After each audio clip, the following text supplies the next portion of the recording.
BRS के रुकन assembly और साबिक वजीर जगदीश रेड्डी ने फिरका वाराना हम आहंगी की एक मिसाल पेश करते हुए दशहरे के मौके पर अपने कैंप ऑफिस में मुसलमानों और ईसाइयों के एजाज़ में एक दावत का अहतमाम किया।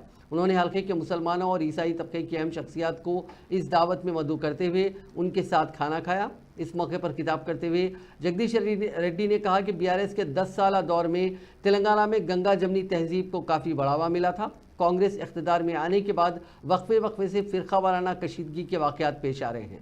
उन्होंने कहा कि किसी भी रियासत की तरक्की के लिए वहाँ अमन का क़याम ज़रूरी है।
ये